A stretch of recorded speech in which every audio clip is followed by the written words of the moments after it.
Copyright पढ़ेंगे आज। ठीक है। Intellectual property laws. Intellectual property rights क्या होता है? What is intellectual property rights? तो प्रॉपर्टी का मतलब पहले क्या होता है? प्रॉपर्टी का मतलब पहले देखते हैं। तो highest right a man can have to anything. ठीक है। प्रॉपर्टी का मतलब कि highest right a man can have to anything.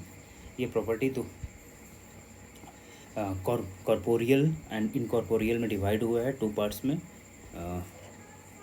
Corporeal का मतलब क्या होता है कि जो लैंड हो, गुड्स हो, जिसको छू सकते हो, ये टेंजिबल में आता है और फिजिकली नेचर होता है। ठीक है। ये कॉर्पस भी बोलते हैं इसको। That means it has a body. Whereas incorporeal का मतलब होता है कि ये लीज पेटेंट्स होता है और ईजमेंट्स राइट भी देते हैं, कॉपीराइट भी इसमें आता है, ट्रेडमार्क्स भी आता है, ईटीसी आता है। तो ये इनकॉर्पोरियल हुआ। ये नॉन कॉर्पोस है, मतलब it does not have any body. ठीक है। तो प्रॉपर्टी दो में डिवाइड हुआ है, कॉर्पोरियल, इनकॉर्पोरियल। तो अब यहाँ पे जो इंटेलेक्चुअल प्रॉपर्टी राइट है, इसका मतलब क्या है कि इंटेलेक्ट से, ह्यूमन इंटेलेक्ट, ब्रेन। ठीक है। तो वो भी एक प्रॉपर्टी है और ये किस में आता है? तो ये इनकॉर्पोरियल में आता है, ये इंटेंजिबल है। ठीक है। अब आ जाओ इंटेलेक्चुअल प्रॉपर्टी में क्या होता है? कॉपीराइट्स, पेटेंट, ये 4 डिवाइड हुआ है। इंटेलेक्चुअल प्रॉपर्टी अगर बोला जाए तो ये 4 में डिवाइड हुआ है। Copyrights, patent, trademarks and confidential information. ठीक। अब आ जाओ according to Salmond is a thinker again. ये क्या बोले हैं कि immaterial product of a man's brain may be as valuable as his land or his goods. The law, therefore, gives him a proprietary right in it. ठीक है। जो immaterial product हो, जैसे कि आदमी का ब्रेन, वो उतना ही वैल्यूएबल है जितना कि लैंड और कोई सामान। तो इसलिए क्या बोलता है law? Gives him a proprietary right in it. ठीक है। Ownership right. Intellectual property as पर WIPO और विपो, इसका मतलब क्या होता है? World intellectual property organization. ये कब फॉर्म हुआ था? 14/7/1967 ये हुआ था। ये यूनाइटेड नेशन ऑर्गेनाइजेशन का पार्ट है। World intellectual property organization formed in 14 formed on 14/7/1967। ठीक है। इसका कौन कौन सा, इसमें कौन क्या कंपोनेंट है? What are the components have in world intellectual property organization which is also known as विपो? तो literary, artistic and scientific works, performance of performing artist, phonograms, broadcast, inventions in all fields of human endeavor, scientific discoveries, industrial design, trademarks, service marks, commercial names and designations, protection against unfair competition, uh, all other rights resulting from intellectual activity in the industrial, scientific, literary and artistic field. ये बस एक बार पढ़ लो, इसमें और कुछ करना नहीं है, बाद में इसका डिटेल में हम लोग जाएंगे। सो अब फॉर्म्स ऑफ इंटेलेक्चुअल प्रॉपर्टी कितने हैं? तो पेटेंट्स है, कॉपीराइट्स है, डिज़ाइन है, ट्रेडमार्क है। ये JNCU में सिर्फ कॉपीराइट्स के बारे में बोल रहा है, जो कि 1957 में हुआ था इसका, बस। ठीक है। ये एक्ट आया था, तो हम लोग सिर्फ कॉपीराइट्स को ही पढ़ेंगे, ये पेटेंट्स, डिज़ाइन एंड ट्रेडमार्क को छोड़ देंगे। अब इसमें आ जाओ इंटेलेक्चुअल प्रॉपर्टी राइट्स, इसको IPRS भी बोलते हैं। इसमें क्या है? राइट ऑफ आर्टिस्ट का राइट। और आर्टिस्ट किससे बोलते हैं भाई? सबसे पहले ये देखो, तो आर्टिस्ट को इंटेलेक्चुअल प्रॉपर्टी राइट्स जो इंक्लूड्स करता है आर्टिस्ट का, मतलब आर्टिस्ट तो है ही, painter, musical, sculptures, photographers, authors. ठीक है। और copyrights in their works. Inventor क्या होता है? जो कि जो पेटेंट इन हिज इन्वेंशन, मैंने इन्वेंटर जो ये राइट कैसे मिलता है, उनको मिलता है जो पेटेंट मतलब जो इन्वेंट करता है, लाइक साइंटिस्ट और वो, तो उनको वो पेटेंट करा लेते हैं अपना इन्वेंशन का, ठीक है। राइट्स राइट्स ऑफ ट्रेडर्स, वो वो राइट कैसे कराएगा? जब कॉपीराइट वो ले लेगा उसका अपना ट्रेडमार्क को लेके, ठीक है, for their trademark. Rights of manufacturers, वो जोग्राफिकल इंडिकेशन है, जीआई टैग जो होता है, जीआई टैग कि रसगुल्ला यहाँ का फेमस है, ठीक है, खिचड़ी कहीं और का है, तो वैसे करके तो मैन्युफैक्चरर जो है अपना जीआई टैग ले लेगा copy through copyright. Rights of creator, वो इंटीग्रेटेड सर्किट जैसे बनाया उसने तो उसका कॉपीराइट ले लेगा। Rights of performers for their work, ठीक है, कंप्यूटर प्रोग्रामर्स जो है, जो प्रोग्राम्स एंड कंपाइलेशन जो डेटा का करता है उसका कॉपीराइट वो लेकर रखेगा अपने पास। कंप्यूटर टेक्नोलॉजिस्ट में क्या होता है? ले out designs for integrated circuits, ठीक है, उसका पेटेंट ले लेगा। Rights of designers, distinctive design. Rights of businessman, business secrets, जो मतलब किस सीक्रेट से वो कराता है वो सीक्रेट का वो अपना कॉपीराइट ले सकता है। तो राइट्स ऑफ ब्रीडर्स, बायोटेक्नोलॉजी जो होता है प्लांट में, जो क्रॉस करा के प्लांट का, हाइब्रिड प्लांट, तो न्यू प्लांट जो ओरिजिनेट करते हैं सब, तो उसका भी ले सकते हैं। अब आ जाओ लीगल रिज्यूम क्या है, तो उसके पहले जो है लीगल रिज्यूम का हम लोग बस ऊपर ऊपर से पढ़ लेंगे। कॉपीराइट्स आया था 1957 में, कॉपीराइट्स आया था 1957। ट्रेडमार्क्स एक्ट 1999 में आया था। द पेटेंट्स एक्ट 1970 में आया था। तो कॉपीराइट एक्ट 1957, ट्रेडमार्क मार्क्स नहीं होगा, मार्क होगा, ठीक है। Trademark act 1999, the patent act 1970, design act था वो 2000 में आया था। Protection of plant varieties and farmer, protection of plant varieties and farmers right act 2001, ठीक है। बायोलॉजिकल डाइवर्सिटी एक्ट 2002 में, biological diversity act 2002। The semi conductor integrated circuit layout, the semi conductor integrated circuit layout design act 2000 में आया था ये, ठीक है। The geographical, ये पढ़ लेना एक बार ही, वैसा जितना भी याद होगा वो बहुत है। The geographical indication of goods, जो कि रजिस्ट्रेशन एंड प्रोटेक्शन एक्ट 1999 में आया था। और इसमें एक और है जो कि इंटेलेक्चुअल प्रॉपर्टी एपेलेट बोर्ड बोल के आया, वो रूल बनाया, वो दैट केम इन 2003। अब आ जाओ पेरिस कन्वेंशन, ये शॉर्ट नोट्स में आ सकता है, ठीक है, short notes. Paris convention for the, ये क्या है? पेरिस कन्वेंशन, इसको पढ़ लो, for the protection of industrial property, ठीक है। ये पेरिस कन्वेंशन किस लिए हुआ था? कुछ ग्रुप का उसमें मेंबर थे, जैसे कि 11 कंट्रीज़ थे, ठीक है। इन्होंने साइन किया इसके ऊपर कि हम लोग प्रोटेक्शन करेंगे इंडस्ट्रियल प्रॉपर्टी का लेके, ठीक है। कुछ एग्रीमेंट उसमें हुआ। ये कब हुआ था? ऑन मार्च 20 1883, ठीक है। इफेक्टिव डेट जो है, जो लागू करने वाला डेट है, मार्च 7 1884। तो इंडस्ट्रियल प्रॉपर्टी जो है उसको प्रोटेक्ट करने के लिए एक पेरिस कन्वेंशन हुआ था, जिसमें ऑल टुगेदर 11 कंट्रीज टुक पार्टिसिपेशन, ठीक है। बेरिन कन्वेंशन, ये स्विट्ज़रलैंड में हुआ, ठीक है। तो for the protection of literary and artistic work, Paris convention किस लिए हुआ था?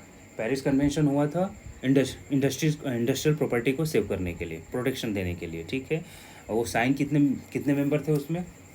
11 मेंबर थे, ठीक है। और ये कब हुआ था? 1883। अगर ये डेट नहीं याद हो तो एटलीस्ट ईयर लिख दो उसमें, 1883 बेरिन कन्वेंशन हो गया। Developed at the instigation of Victor Hugo, ठीक है, Victor Hugo. First adopted on 9 सितंबर 1886, 9 सितंबर 1886, ठीक है। In Berne Switzerland. ठीक है, बेरिन कन्वेंशन किस लिए हुआ था? लिटरेरी वर्क के लिए एंड आर्टिस्टिक वर्क के लिए, सेव करने के लिए, for protection, exclusive right of author. और इसमें दिया गया था बेरिन कन्वेंशन में कि जो भी राइट होगा ना वो exclusively given to authors only. अब इसमें क्या कैसा, जैसे right to translation, right of reproduction in any manner, right to perform. तो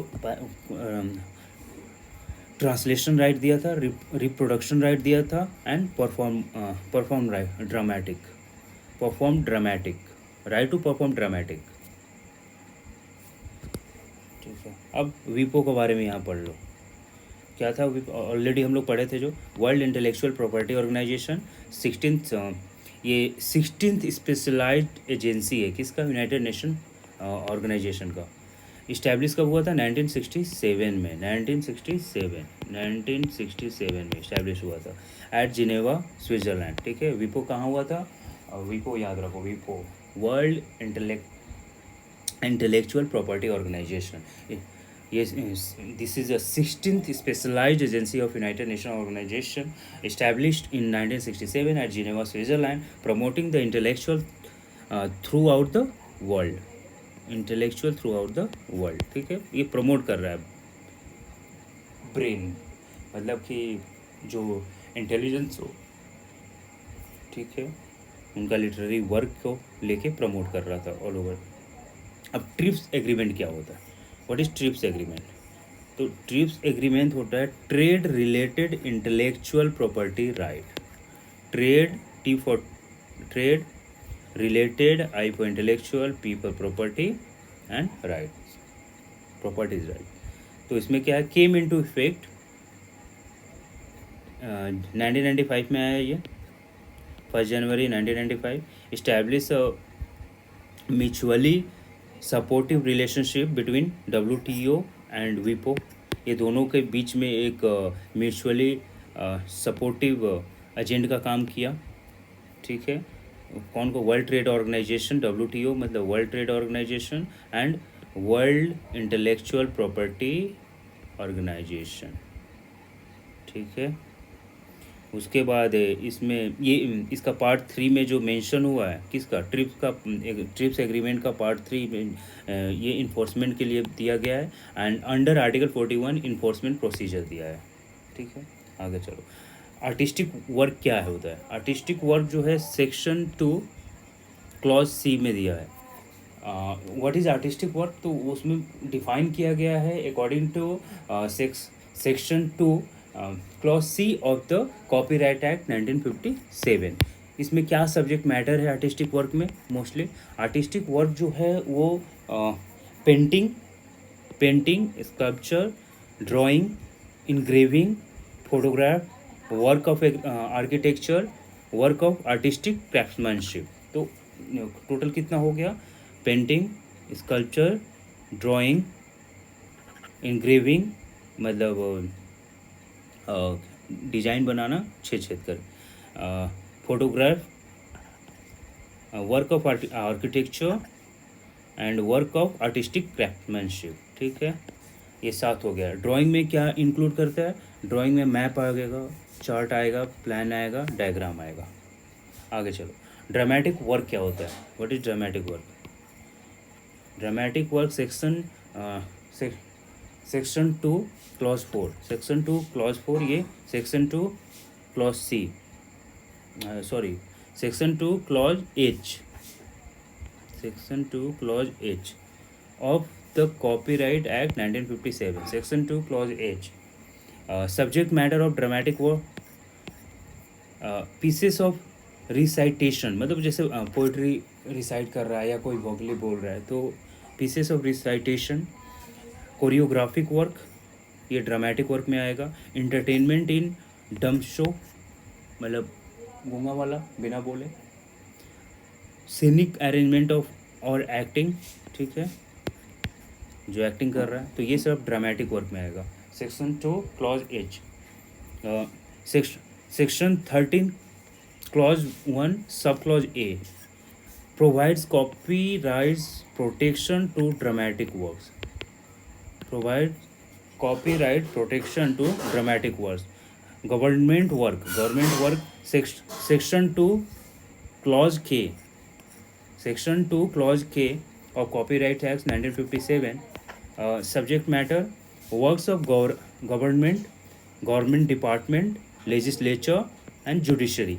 इससे जो भी होता है वो सारा गवर्नमेंट वर्क का राइट आएगा, ठीक है। वो डिफाइन किया गया अंडर सेक्शन 2 क्लॉज के of copyright act 1957। Subject matter government department, legislature and judiciary.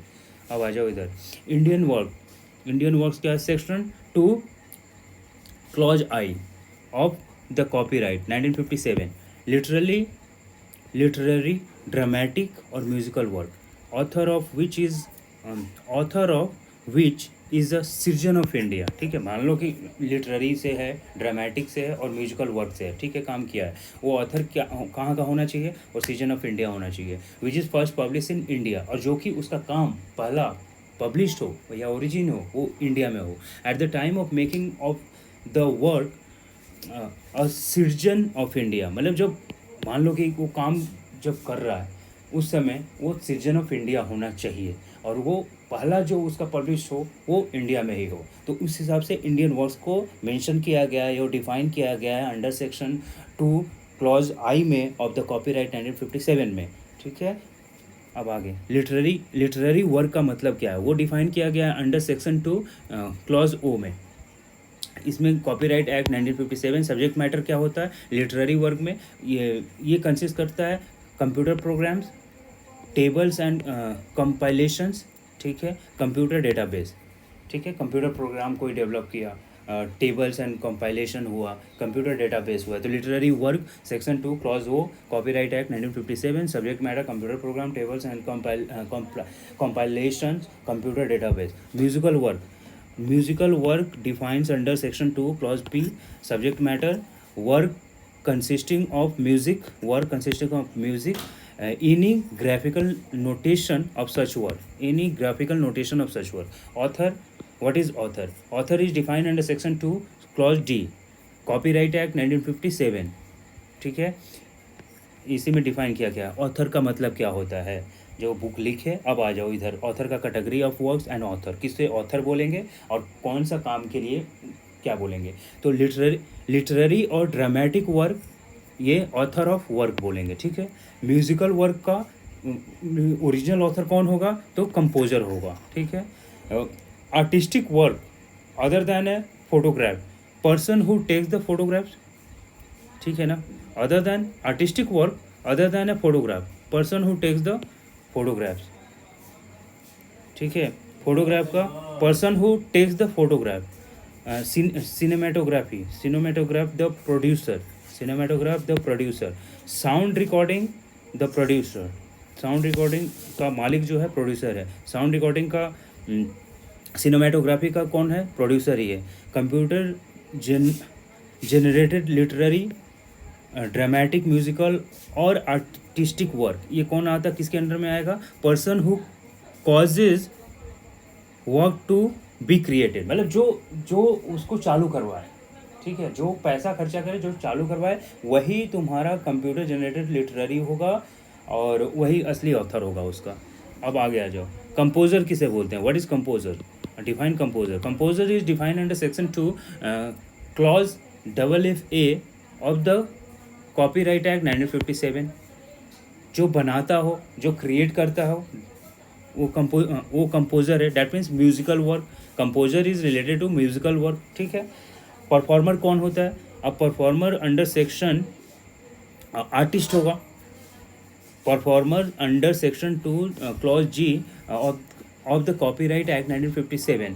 Performer is related to artistic work और a person who is an artist, ठीक है। साउंड रिकॉर्डिंग क्या होता है, sound recording, define sound recording, ये भी under section 2 clause XX या 20 बोलोगे क्या इसको, 20 नहीं, X ही होगा, XX of the copyright act 1957। Sculpture जो स्टोन क्रैविंग करता हो या वुडन पे लिखता हो, ये आर्टिस्टिक में ही आएगा, ठीक है, जो हम लोग उसमें पढ़े थे आर्ट्स आगे में आर्ट्स देखो यहाँ पे थिएटर आर्ट्स, ये तो आर्टिस्टिक में देखो स्कल्पचर ये इंक्लूड क्या करता है, आर्टिस्ट को भी, पेंटर्स को भी, म्यूजिकल को भी, तो ये पहला में आएगा आर्टिस्ट में, ठीक है, आर्टिस्ट में आएगा। तो हो गया साउंड। अब इसको सिर्फ डिफाइन कर देना, ये शॉर्ट नोट्स में ही आएगा, इसके ऊपर नहीं आएगा 4 नंबर में, तो बहुत है।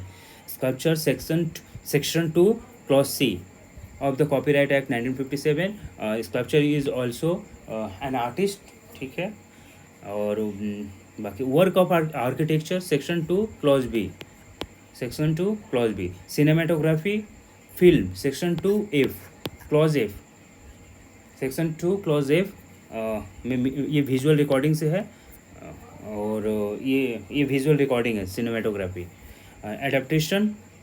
एडेप्टेशन जो डिफाइन किया गया है सेक्शन 2 क्लॉज ए में डिफाइन किया गया है, ये क्या एडेप्टेशन में है, जैसे ड्रामेटिक वर्क, इसका conversion of the work into non dramatic, और लिटरेरी वर्क वाला जो है conversion of the work into dramatic work. तो एडेप्टेशन मतलब चेंज करना, समहाउ इन्फ्रिंजमेंट तो नहीं होगा ये, लेकिन कॉपी कर रहे हो लीगली बोल सकते हो। Infringing of copy that is describe under section 2 clause M, ठीक है। Work of joint authorship, this is describe under section 2 clause Z, ठीक है। कॉपीराइट सोसाइटी का जो है वो है कॉपीराइट अमेंडमेंट एक्ट 1994 में किया गया था, सब्स्टिट्यूटेड कॉपीराइट सोसाइटी, मतलब ये इसको अमेंड करके ये दिया। ऑथराइज टू ग्रांट लाइसेंसेस, ठीक है। कॉपीराइट सोसाइटी जो है, कॉपीराइट सोसाइटी सब्स्टिट्यूशन है, ठीक है। ऑथराइज टू ये क्या करता है, यही लोग ग्रांट करता है लाइसेंस को, ठीक है। और protect and promote the interest of whose artist, जो ओरिजिनल ऑथर है उसका, ठीक है। Procedure of registration of copyright, ये इंपॉर्टेंट है, लॉन्ग में आएगा, ठीक है। इसमें टोटल चैप्टर 10 है, नहीं ये प्रोसीजर जो है वो चैप्टर 10 में मेंशन है ऑफ कॉपीराइट 1957, सेक्शन 44 to 58 में इसका डिस्क्रिप्शन है। In chapter 10 procedure of registration of copyright is given under that section 44 to 50 clause A, this procedure is mentioned. Chapter 6 of the copyright, ठीक है, चैप्टर 10 में भी है, चैप्टर 6 से। And rule 15 to 20 deal with registration, ठीक है, उसमें rule 15 से 20 तक डील करता है रजिस्ट्रेशन में। इसेंशियल फॉर रजिस्ट्रेशन, अब इसेंशियल फॉर रजिस्ट्रेशन क्या होगा, rule 15 provides for 6 separate part of register of copyright, ठीक है। रूल 15 क्या करता है, 6 सेपरेट पार्ट्स जो है वो प्रोवाइड कराता है। रूल 16 प्रोसीजर ऑफ रजिस्ट्रेशन है रूल 16 में, और इसमें क्या होता है, फॉर्म 4 देता है। ये क्या है फॉर्म 4 की application of registration of copyright, ठीक है। एक फॉर्म देगा जिसका नाम है फॉर्म 4, इसमें जो भी एप्लीकेंट होगा इसको भरना होगा, ठीक है, कॉपीराइट के लिए जो रजिस्टर कराना चाह रहा है। अब इस एक वर्क के लिए एक ही एप्लीकेशन डालोगे, ये नहीं कि एक ही एप्लीकेशन में 2-3 के लिए डाल दें, ऐसा नहीं होगा। Notice to be serve to other beneficiary, अगर कोई दूसरा है उसमें जो वर्क कर रहे हो और उसमें और भी को शेयर हैं तो उन लोगों को भी नोटिस सर्व करो prior to fill up the form, ठीक है। After 30 days registrar enter particulars in the register of copyright. 30 दिन तक के बाद ही करेगा। जब एक बार तुम अप्लाई किए तो उसमें क्या करेगा, वो वेरीफाई करता है, वेरीफाई करने के बाद वो सारा डेटा मिलाएगा, अगर वो सेटिस्फाइड हो गया तो वो रजिस्टर कर लेगा कॉपीराइट में, मतलब ये रजिस्टर कर लेगा इन कॉपीराइट, ठीक है। रजिस्टर ऑफ ए कॉपीराइट में रजिस्टर करेगा, that's all. It is up to the satisfaction of registrar, और ये अगर सेटिस्फाइड नहीं हुआ तो फिर नहीं करेगा, कौन, रजिस्ट्रार। रजिस्टर ऑफ कॉपीराइट क्या है? रजिस्टर ऑफ कॉपीराइट जो दिया हुआ है वो अंडर सेक्शन 44 में है ऑफ द कॉपीराइट एक्ट 1957। कौन सा? Under section 44। रजिस्टर रजिस्टर में क्या क्या रहता है? जो रजिस्टर में वो मेंटेन करेगा एप्लीकेशन, मानो हो गया 30 दिन, पहले तुम क्या किए, फॉर्म 4 लिए, फॉर्म 4 को अप्लाई किए, अप्लाई करने के बाद तुम सबको, जो भी अगर बेनिफिशियरी है उसको तुम नोटिस सर्व करोगे। नोटिस सर्व करने के बाद 30 डेज़ के बाद अगर रजिस्ट्रार सेटिस्फाइड हो गया कि नहीं ये जो है सारा अप टू मार्क है, सब कुछ सही है, तो वो जो कॉपीराइट का रजिस्टर है उसमें एंट्री कर देगा। ठीक है, उसके बाद क्या होगा? उसके बाद register of copyright under section 44 of the copyright act उसमें दिया है। अब रजिस्टर में क्या क्या क्या रहता है मेंशन, तो उसमें रहेगा name and titles of work. ठीक है, नाम होगा, टाइटल्स ऑफ वर्क होगा, names and address of author.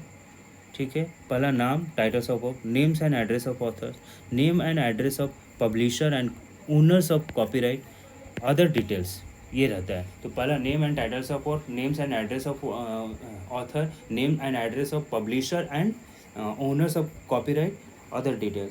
उसके बाद entries in register of copyright, prescribe fee, मतलब अब क्या होगा, ये सारा चीज़ हो गया, होने के बाद क्या है, entry in register of copyright वो करेगा। रजिस्टर ऑफ कॉपीराइट में जो भी कॉपीराइट का जो रजिस्टर है उसमें एंट्री करेगा और प्रिस्क्राइब जो फ़ी है वो तुम्हें देना पड़ेगा। अब आ जाओ इंडेक्स। इंडेक्स रहता है, index is mention under section 46 of copyright act 1957। Author index कितने तरह का होता है? ऑथर इंडेक्स होगा, ठीक है, author index, title index, one author index of works in each language. ठीक है, author index, title index, one author index of works in each language, title index of works in each language. मतलब पहला तो एक author index दोगे, फिर title index दोगे, फिर ऑथर इंडेक्स का जो है वर्क वो सारे लैंग्वेज में तुम्हें मेंशन करके देना पड़ेगा। उसके बाद title index of works in each language. ठीक है, टाइटल इंडेक्स का और ऑथर इंडेक्स का सारा लैंग्वेज में क्या करना होगा? प्रिंट करना होगा। Form and inspection of register, ये करेगा, फॉर्म एंड इंस्पेक्शन होगा, उसका एक फॉर्म है, ठीक है, एंड इंस्पेक्शन ऑफ रजिस्टर करेगा। Evidentiary value of register of copyright. ठीक है, एविडेंशियरी राइट, आई मीन क्या है उसका, ठीक है, एविडेंस है कि नहीं, वैसे उसको चेक करने के लिए। Correction of entries in register, correction of entries in register, rectification of register, ठीक है, rectification of register, publication of entries and whether registration essential और नॉट, ये भी देख लेना होगा कि क्या वो जो काम ऑथर लेके आया है काम वो क्या वर्थ है, क्या उसको करना, वो चीज़ों को वेरीफाई करना होगा। करेक्टरिस्टिक्स ऑफ कॉपीराइट, इसका क्या है मेन, एक्सक्लूसिव राइट होता है। अब एक्सक्लूसिव राइट में क्या है, ये एक्चुअली ये जो बना हुआ एक्सक्लूसिव राइट जो है वो किसके लिए है? लिटरेरी, ड्रामेटिक और musical works, artistic works, cinematographic film, cinematograph film and sound recording. तो लिटरेरी, ड्रामेटिक और musical works, artistic works, cinematograph film and sound recording, ये सारी चीज़ें आता है एक्सक्लूसिव राइट में। निगेटिव राइट क्या होता है? A right to prevent others from copying और रिप्रोड्यूसिंग वर्क। ठीक है, तो ये निगेटिव राइट में आ जाएगा। Monopolistic right, copy right like patent. ठीक है, जैसे पेटेंट हम लोग कराते हैं ना किसी चीज़ को, उसी को मोनोपोलिस्टिक राइट बोलते हैं, मतलब मोनोपोली चलेगा उसका। Copyright is a form of IPR, intellectual property rights. ठीक है, कॉपीराइट किस तरह का है भाई? Copyright is a form of IPR। Extensive right क्या है? Extensive right, it extend to replication of copies, इसीलिए एक्सटेंसिव राइट है। Global perspective, it is protection, it is protectable even beyond the territories of India. ठीक है, इसको ये India के बाहर में भी प्रोटेक्टेड है। उसके बाद अब्रिजमेंट क्या होता है? Section 2 clause A sub clause 3, it is a form of adaptations, it is a form of adaptation. Abridgement जो है वो it is a form of adaptation के तरह ही है, कॉपी जैसे होता है कॉपी करने के लिए, वो उसी तरह अब्रीजमेंट भी है। ये मेंशन किया है section 2A clause sub clause section 2 clause A sub clause 3 can be done only with authorization of copyrights owner. जब मतलब अब्रीजमेंट जब भी वो बोलेंगे वो तभी होगा जब हम ओनर से परमिशन ले लें किसी चीज़ को करने के लिए, उसका कॉपी करना है, एक्सटेंड करना है, तो इस केस में होगा। असाइनमेंट ऑफ कॉपीराइट, ये under section 18, 19 and 90A 19 clause A में दिया हुआ है। The owners of copyright assign his work to some other person, इसी को असाइनमेंट ऑफ कॉपीराइट बोला जाता है। ये section 18, 19 and 19A 18, 19 and 19 clause A में clause A of copyright act 1957 में मेंशन किया गया है। And the owner of copyright assign his work to some other person। ठीक है। फेयर डीलिंग क्या है? What is fair dealing? ये एक्सेप्शन टू इन्फ्रिजमेंट है। ठीक है, इन्फ्रिजमेंट का में एक्सेप्शन है भाई, उसको दिया जा सकता है फेयर यूजेस के लिए। बस दैट्स ऑल, थैंक यू, इतना पढ़ लो।